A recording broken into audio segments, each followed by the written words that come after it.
কেএফসিতে ২৪ জন চাকরির জন্য আবেদন করেছিল। চাকরি পেয়েছিল ২৩ জন, বাদ পড়েছিল মাত্র একজন। সেই একজনের নাম জ্যাক মা। কিন্তু এটিই ছিল না তার প্রথম ব্যর্থতা। বিশ্ববিদ্যালয়ে ভর্তি হওয়ার চেষ্টায়ও তিনি ব্যর্থ হয়েছিলেন। এরপর শুরু হলো চাকরি খোঁজার লড়াই। একটি নয়, দুটি নয়, একের পর এক প্রতিষ্ঠানে আবেদন করলেন, কিন্তু প্রায় প্রতিবারই উত্তর ছিল, দুঃখিত, আপনাকে আমরা নিতে পারছি না। এতবার প্রত্যাখ্যাত হওয়ার পর অনেকেই নিজের স্বপ্ন ছেড়ে দিত, অনেকেই বিশ্বাস করে বসত, হয়তো আমি কোনো কিছুর জন্যই যোগ্য নই। কিন্তু জ্যাক মা অন্যভাবে চিন্তা করেছিলেন।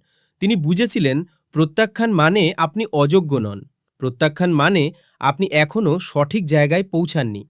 তাই তিনি থামলেন না, প্রতিটি ব্যর্থতা থেকে শিখলেন, নিজেকে আরও দক্ষ করে তুললেন। আর একদিন নিজের ছোট্ট অ্যাপার্টমেন্টে কয়েকজন বন্ধুকে নিয়ে শুরু করলেন একটি ছোট ইন্টারনেট কোম্পানি। সেই কোম্পানির নাম আলিবাবা।